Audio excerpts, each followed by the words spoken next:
Jumpa kembali di kuliah kita pada siang hari ini. Hari ini kita masih di minggu ke-6 materi kita.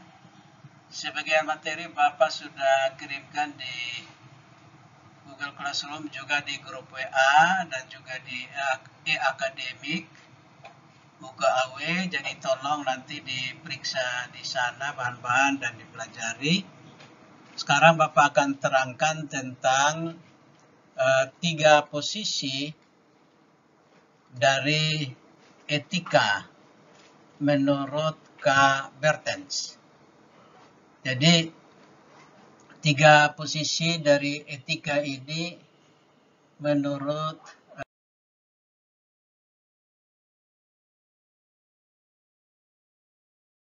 K. Bertens. Jadi K. Bertens dalam bukunya Etika terbitan 2004 halaman 6, dia memberikan paling kurang ada 3 posisi dari etika, ya.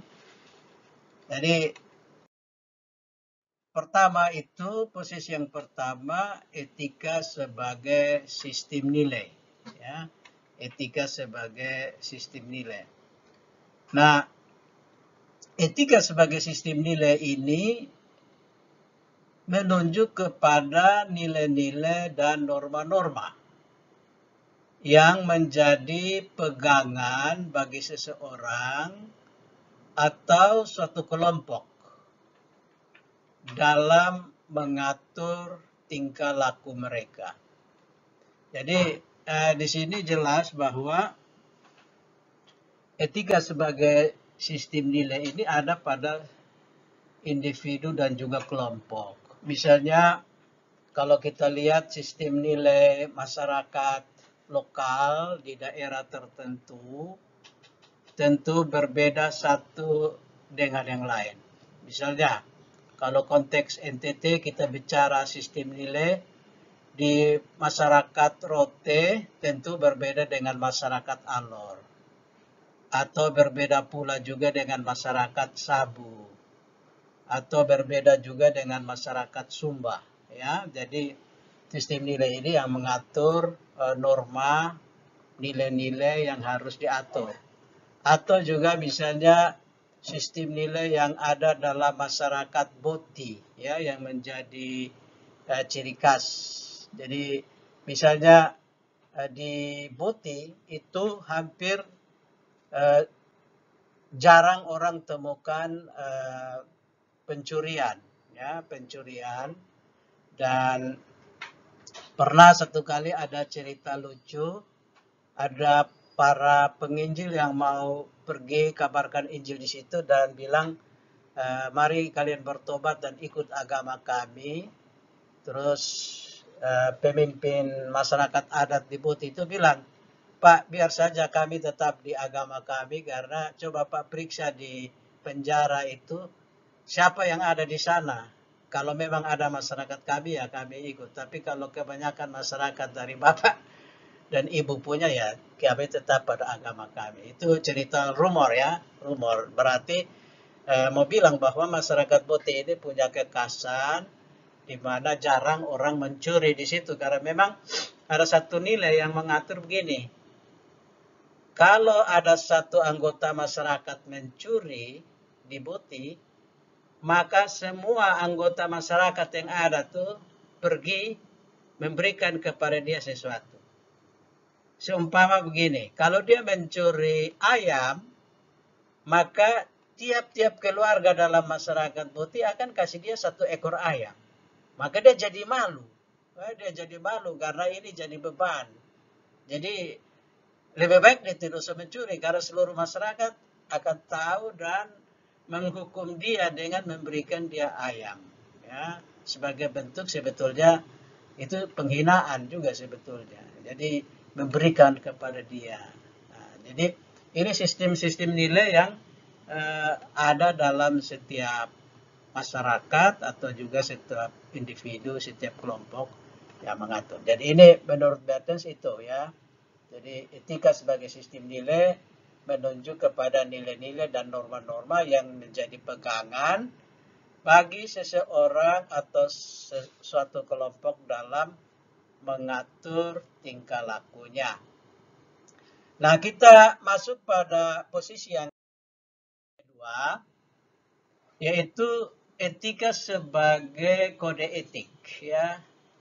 Nah, etika sebagai kode etik ini menunjuk kepada kode etik, yaitu kumpulan asas atau nilai moral. Misalnya kode etik ilmu kedokteran.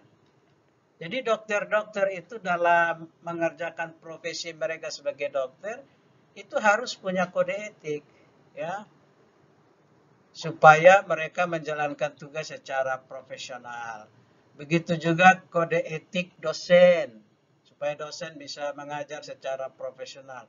Begitu juga kode etik mahasiswa, supaya mahasiswa punya perilaku yang baik, sopan ketika berkomunikasi dengan dosennya, ya, bagaimana cara WA yang baik dosen. Itu adalah kode etiknya. Kode etik perkuliahan.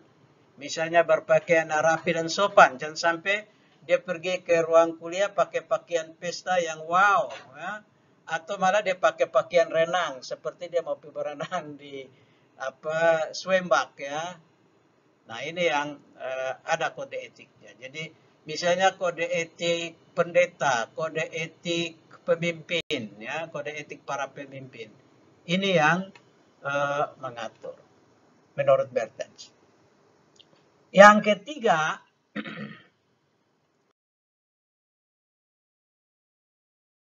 yaitu etika sebagai filsafat moral. Jadi di sini etika sebagai filsafat moral ini menunjuk kepada ilmu tentang apa yang baik atau apa yang buruk. Ya, ini filsafat moral. Jadi dalam poin ini akan ditemukan keterkaitan antara etika sebagai sistem filsafat sekaligus artikulasi kebudayaan. Jadi apa yang baik, apa yang buruk itu juga diatur dalam agama, ya. Nilai-nilai agama Kristen misalnya, nilai agama Islam, Hindu, Buddha itu mungkin ada yang beda-beda, tapi ada hal-hal yang sifatnya universal, ya, bersifat universal. Seperti misalnya pada minggu lalu kita bicara membahas tentang Immanuel Kant, ya. Sesuatu yang baik itu bisa diterima atau dilakukan secara universal. Misalnya apa yang sudah diterangkan? Misalnya mengasihi. Mengasihi itu ada perintah dalam semua agama, terutama agama Kristen yang terkenal ajaran Yesus tentang mengasihi atau disebut dengan golden rule, ya, golden rule-nya itu.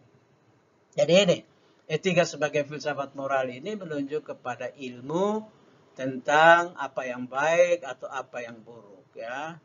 Dan dalam arti ini artikulasi kebudayaan juga termasuk, ya. Misalnya bagaimana orang melukis, membuat patung, bagaimana orang berpidato, ya, bagaimana orang berdemokrasi dan lain sebagainya, itu juga ada filsafat moral budaya yang mengatur. Nah, itu 3 hal penting posisi etika menurut Bertens. Jadi apa implementasi dari 3 posisi etika ini, ya? Implementasi dari 3 posisi etika ini nanti nampak pada berbagai bidang dan aspek, ya. Jadi ini bisa diterapkan dalam berbagai bidang dan aspek. Misalnya etika bisnis, ya. Tadi Bapak sudah sebut, ya. Etika bisnis ini nanti ada Bapak sudah kirim nanti atau belum, nanti Bapak kirim di grup WA bagaimana etika bisnis dipraktekkan atau etika kepemimpinan. Nah, ini Bapak ada buat video khusus nanti tolong tonton video pembelajarannya di YouTube ya. Yaitu di https YouTube MCFAL7 ya, Y C besar 4 P besar Y besar. Nah, ini ada di situ. Jadi silakan nanti tonton video pembelajaran itu atau cari saja di channel YouTube Bapak ya dengan nama Mesakdetan. Jadi ini implementasinya nanti bisa disaksikan di video tersebut. Jadi itu saja pelajaran kita hari ini. Terima kasih. Jangan lupa kerjakan tugas-tugas yang Bapak sudah berikan dan tolong diatur supaya sesuai dengan waktu yang ditentukan. Jadi tenggat waktunya kapan, tolong diperhatikan dengan baik supaya jangan salah. Oke, sampai jumpa lagi di kuliah pembelajaran kita yang berikut.